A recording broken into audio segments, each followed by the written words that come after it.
Hello students, today we will read subject science NCERT for 8th standard chapter 3. What is our chapter 3? Synthetic fibers and plastic. तो इस chapters की previous video हम पढ़ चुके थे, लगभग 4 वीडियोस हम लोग पढ़ चुके हैं. What is plastics, type of plastic, effects of plastic, structure of plastics, ये सारी वीडियोस हम लोग ऑलरेडी पढ़ चुके हैं. तो अगर आपको ये वीडियोस देखनी तो you can visit our YouTube channel.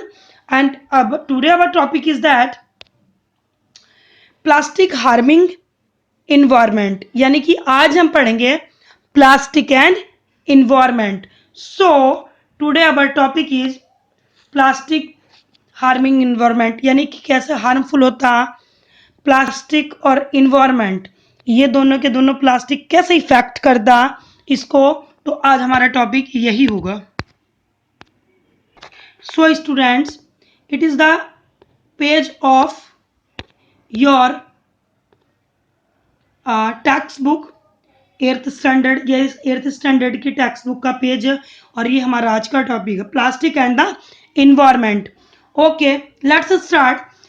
When we go to the market, जब हम मार्केट जाते हैं, we usually get things wrapped in plastic. तो जनरली जो हम चीज खरीदते हैं, जो थिंग्स हम खरीदते हैं वो रैप्ड यानी पैक करके की जाती है. रैप्ड या तो रोल करके उनको या पैक करके दी जाती है. किसमें?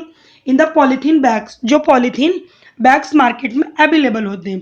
That is one reason why plastic waste keeps getting accumulated in our homes. तो ये सबसे बड़ा एक रीजन है कि किस तरह से प्लास्टिक हमारे घर में आ जाता है, किस तरह से अकोमुलेटेड, मतलब कैसे हम उसको यूज करते हैं अपने घरों में. Ultimately plastic finds its way to the garbage, यानी जो प्लास्टिक होता है वो फाइंड होता, पाया जाता कैसे? Its way to the garbage. फिर वो क्या गार्बेज की फॉर्म में पाया जाता, गार्बेज बन जाता. और मोस्ट ऑफ जो गार्बेज है वो पूरा का पूरा प्लास्टिक फॉर्म में ही पाया जाता है इन the today's life. Next, disposal of the plastic. Disposal मतलब उसको किस तरह से उसका निपटारा करना, उस गार्बेज को कैसे हम ठिकाने लगाना ताकि हमारा इन्वायरमेंट को प्रॉब्लम ना हो. Disposal of plastic the major problem by, आज के टाइम में प्लास्टिक को डिस्पोजल करने की एक सबसे बड़ी प्रॉब्लम है कि उस गार्बेज का क्या किया जाए.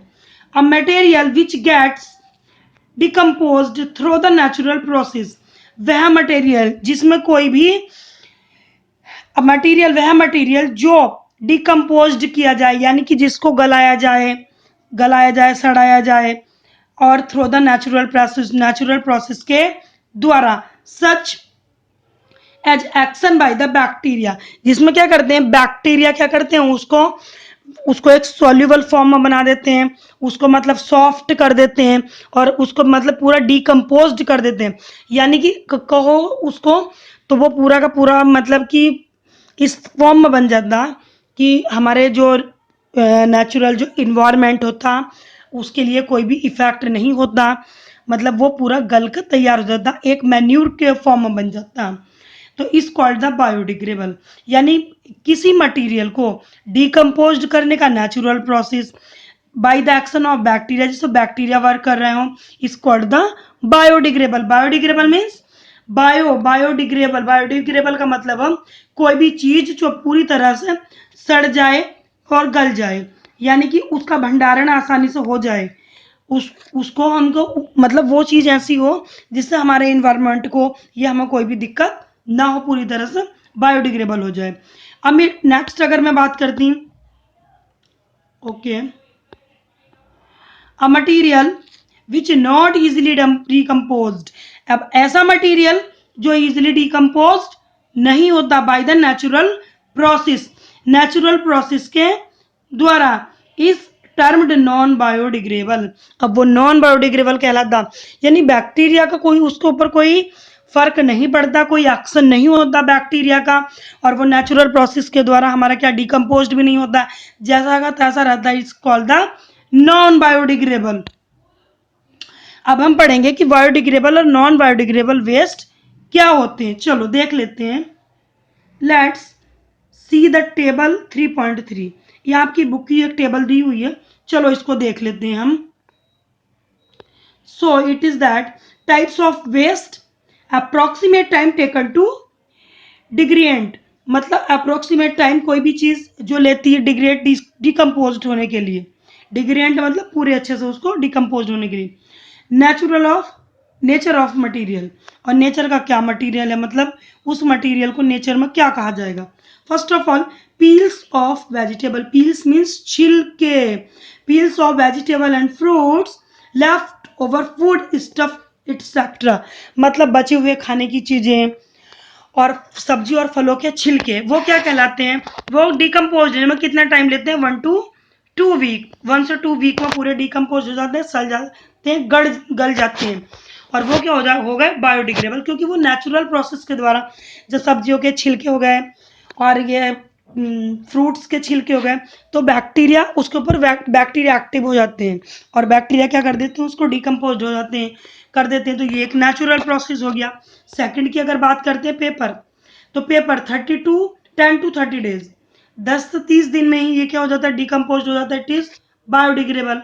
थर्ड है कॉटन क्लॉथ, कॉटन का कपड़ा 2 to 5 मंथ्स, 2 से 5 मंथ के अंदर वो पूरा डिकम्पोज हो जाता, गल जाता, आप देखते होंगे, और ये है biodegradable.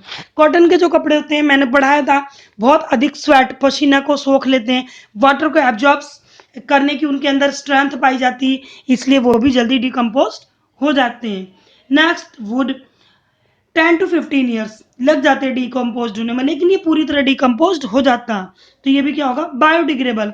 Next woollen clothes, about 1 year, woollen को थोड़ा टाइम ज़्यादा लगता, 1 ईयर लग गया, लेकिन ये भी है बायोडिग्रेडेबल। अब आया tin, aluminium and other metal cans, जो कैंस हमारी बनी हुई, सॉफ्ट ड्रिंक्स की कैन हो गई, कोल्ड ड्रिंक्स की कैन हो गई, और बहुत सारे कैंस वगैरह, एल्यूमिनियम और टिन के बॉक्स हो गए, डब्बे हो गए, खाना वगैरह पैकेजिंग के जो डब्बे होते हैं, उनको देखो कितना टाइम लगता है, 100 to 500 ईयर्स, 100 से 500 साल लग जाते हैं, तब भी अच्छे से डिकम्पोज नहीं होते।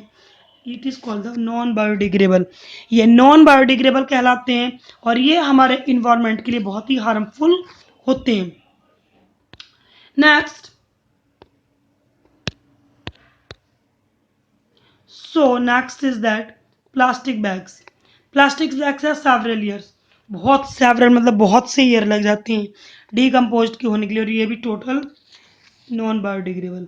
तो ये नॉन बायोडिग्रेडेबल हमारे क्या क्या हो गए, ये दोनों नॉन बायोडिग्रेडेबल है, means till, aluminium, other metal can, सारे मेटल्स, और plastic bags, plastic polythene, several year लग जाते हैं, उसके बाद भी डिकम्पोज नहीं होते by the natural process, is called the non biodegradable. मैं आपको इसकी कुछ पिक्चर्स दिखाती हूँ कि प्लास्टिक कैसे इफेक्ट करता है हमारे इन्वायरमेंट को। So students, you can see here on the screen that is the situation, that is the current situation of our country। जो प्लास्टिक जो वेस्ट मटेरियल है हमारे, किस तरह से हमारे वाटर बॉडीज को, हमारी लैंड को किस तरह से पॉल्यूट कर दे। ये एक plastic is the major problem in the today's life, और it is the big pollutants, बहुत बड़ा पॉल्यूएंट है, बहुत बड़ा खतरा हमारे पर्यावरण के लिए, हमारे इन्वायरमेंट की। बट ऐसा है क्यों, ऐसा इसलिए होता है क्योंकि इसका प्लास्टिक का सिंगल यूज होता है, जब सिंगल यूज होगा तो यही होगा। अब इसको डिकम्पोज करने के या इसको बार बार यूज करने की भी कुछ टेक्निक इस चैप्टर में बताई गई, चलो उन टेक्निक को देख लेते हैं हम। Okay, so students, you can see on the screen that is the page of your textbook. As a responsible citizen, अगर आप responsible citizen हो, remember the 5R principle, तो हमें किसको याद रखना, 5R principle को याद रखना। ओके, तो कैसे याद रखना, 5R है क्या, व्हाट इज 5R, फर्स्ट यानी 5R से मिलकर बना, ये 5R से मिलकर बना, reduce, first of all, okay, reduce, reuse, recycle, recover and refuse, मतलब प्लास्टिक का बार बार अगेन एंड अगेन हमें यूज करना, रिड्यूस करना, पहले मोल्ड करना। और ये कौन सा प्लास्टिक होगा, ये सब ये सब जो हमारा प्लास्टिक होगा ना, ये हमारा थर्मोप्लास्टिक होगा। कौन सा?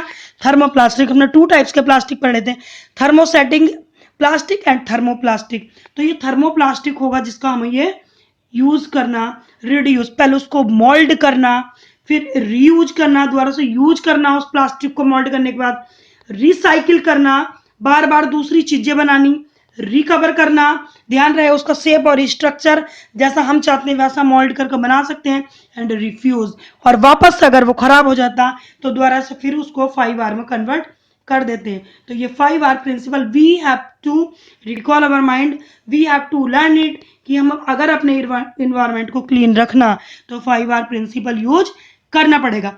अगर हम प्लास्टिक का सिंगल बार यानी एक ही बार यूज करते हैं तो उसकी भी एक पिक्चर से मैं आपको दिखा देती हूँ। देखो स्टूडेंट्स, अगर आप सोचोगे कि हम सिंगल बार प्लास्टिक का यूज कर लेते हैं, बस पानी की बोतलें हो गई, कुछ हो गई, पिया और जहां तहां हमने थ्रो आउट कर दिया, फेंक दिया, तो ये कहना polluted by the single use plastic. तो ये जो कचरा इतना फैला हुआ है, जो इतना गार्बेज कलेक्ट हो गया, वाटर बॉडीज, लैंड, एयर, सारा का सारा पॉल्यूशन क्रिएट हो रहा प्लास्टिक के द्वारा। वो क्यों हो रहा? वो इसलिए हो रहा कि polluted by the single use plastic, क्योंकि हम उस प्लास्टिक का केवल वन टाइम यूज करते हैं, उसको थ्रो आउट कर देते हैं।